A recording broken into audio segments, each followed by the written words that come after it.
shift! Whoa! The number one thing that's missing from you creating the reality that you want is the identity shift. The what? Hey there, my friends. I'm Super Sid, the business shaman, and this is Tiffany Toombs, the NLP queen. And this is the Life Coach Launch School Show. So let's start out right here and right now. Right now, we are sitting on a swing in our front yard in the Great Smoky Mountains on 97-acre property, basically living in what we wanted to live in not too many months ago. But one of the... In fact, hold on, let me just say, I jokingly put up a post on my Facebook about a year ago that said, if anybody is doing any early Christmas shopping for me, I'm a size 100-acre ranch with a pond and a forest. We don't have a pond, but we do have creeks surrounding the property. And our next door neighbor has a mountain pond that we have been invited to go and go anytime we want, as well as pretty much everything else on that list. And more. And more. So what we want to talk about in this video is ultimately, did we actually shift our identities, walk into new realities, become the people that needed to be on this property to then manifest this property, and ultimately, what does that look like? Now, I'll be real. When I first put that up, getting a 100-acre healing ranch was definitely in our long-term plans. We had it in our 5 to 10-year plan. Had you told me a year ago that we would be sitting on a 97-acre property with 3 miles of hiking trails through the woods in the Smoky Mountains, I probably would have thought that you were crazy. All right, so we talk about this idea of what's called identity shifting. But what is identity shifting? How is it related to manifestation and the law of attraction? And ultimately, how can anyone use it? It's probably one of the biggest pieces of law of attraction that people ultimately miss out on. And it's this full embodiment of becoming the version of you that achieves the goal. Now, what most people do is they have their goal, like manifesting a 100-acre healing ranch, but they continue to make decisions and act as the person that they are now. But the person that you are now is just a reflection of your past decisions and experiences and habits. And so if you continue to act how you feel now, if you continue to act on the impulses that you have in the now, I don't feel like working out, I don't feel like posting that piece of content, then you're never actually going to change your circumstance. So the identity shift is actually becoming aligned with the version of you that created or that achieved the thing that you desire to manifest. So I had to become the person who had the 97 acres in order for this to come into my realm of possibility. So a lot of people talk about raising their vibration, and they'll do that as like a temporary thing. Oh, I can't think this negative thought. Oh, I can't do that. But that's not really what the law of attraction is responding to, or the quantum universe as what really responds to it.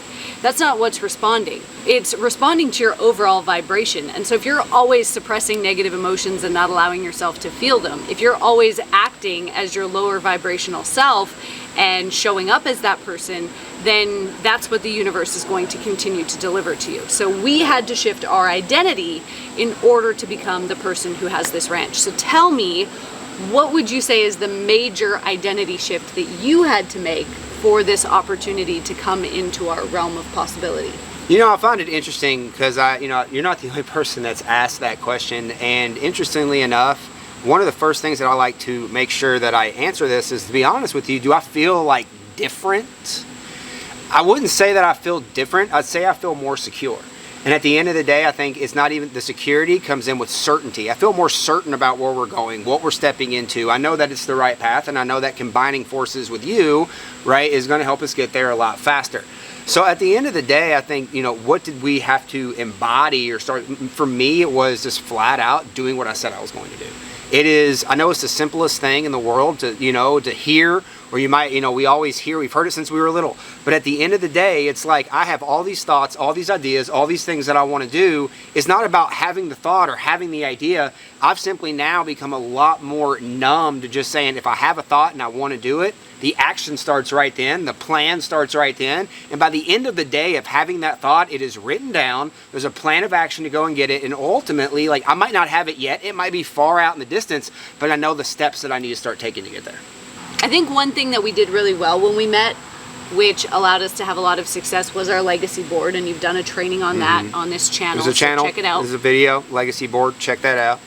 And we really followed that. And then, the 2020 chaos hit. Oh. And we kind of fell off of that bandwagon, and we really, I think, fell into like a survival mode. Like, what do we have to do to make sure? A lot of people. Yeah. A lot of people. Yeah. What do we have to do to make sure that we're okay right now? And we stopped making long-term plans, or we would say it would be really nice to do this, but we would stop planning out the steps that we had to take to get there, which we had done so early. And so I think you're right, that was one of the big shifts that we both had to come back to in doing that. So you've asked me, what was maybe the biggest shift that I've recognized now living on this ranch versus, like what it was, our lives were before on a day-to-day basis. What would, maybe flip this on you now, what would be the biggest shift that you've seen or that you've seen yourself doing that has helped us not only get here, but stay here on this ranch? Yeah, so the biggest identity shift that I have had to make is 2020 really brought me back to a place of survival mode that I had lived in for so long, this total scarcity mode.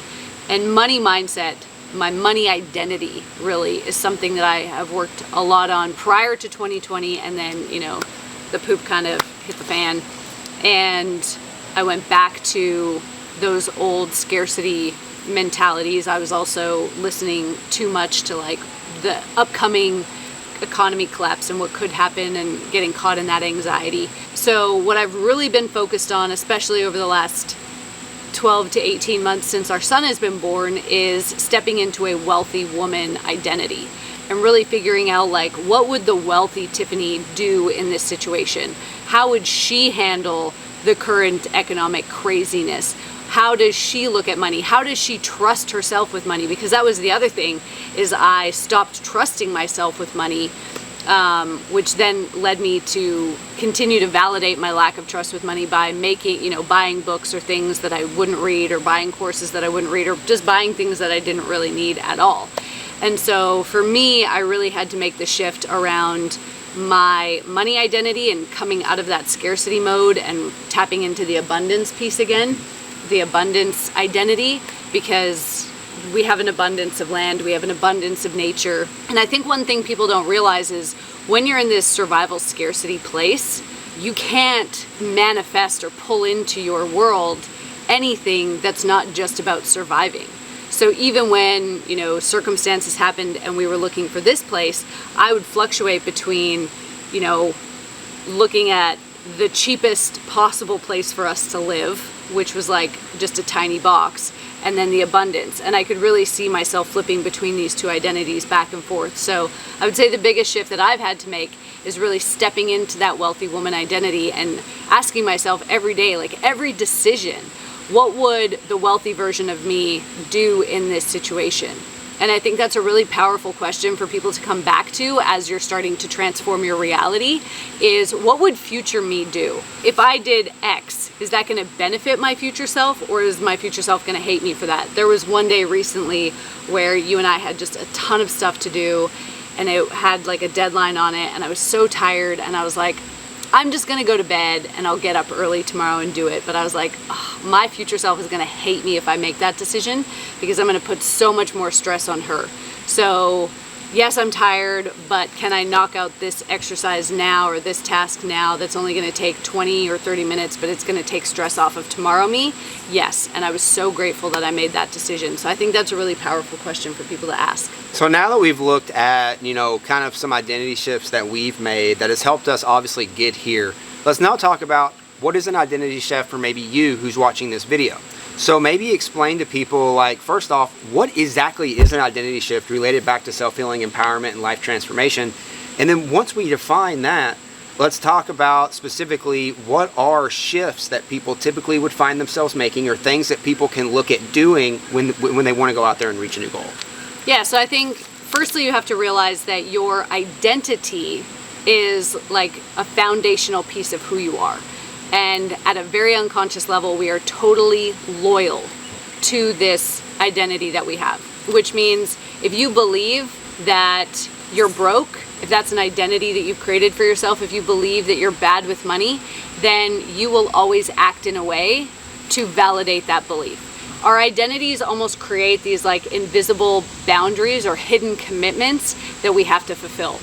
So if I believe that as an entrepreneur, I have to work 80 hours a week, but my goal is to only work 20 hours a week and have more time with my son, those are going to conflict. And this is where self-sabotage often happens, is that our identities don't align with what we say we desire, and our identities will ultimately win the war, right? Our desires might win a battle or two, but the identity is ultimately going to win the war.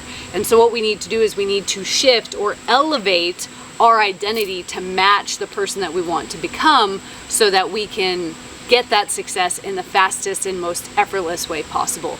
We take out the internal battle that's going on, right? When we talk about effortless success, it doesn't mean that you're not going to have to show up or that you're not going to have to take action. It doesn't mean you're going to be sitting there going, I have $1 million in the bank. But it means that you are going to get rid of the inner battle that drains so many people of their precious mental energy and stops them from achieving the goal. So before we did any type of identity shifting, and looking back even now a year later, and then even remembering when we were walking through it, I know one of the things that I probably did but didn't even really know I was doing was I had began a self-healing journey, and I had began believing in myself, and I had began trusting my instincts and the goal that I wanted to reach.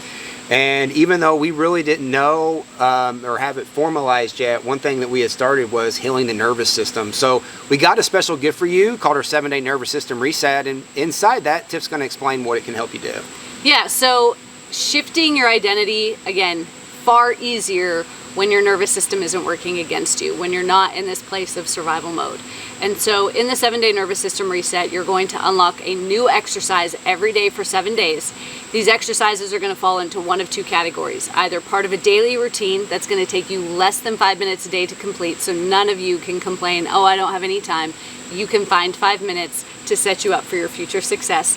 And the second bucket of exercises is exercises to use in the moment when anxiety, stress, depression, overwhelm, any of those big emotions start to overwhelm you. This is going to help you take back control so that you can create the future that you desire.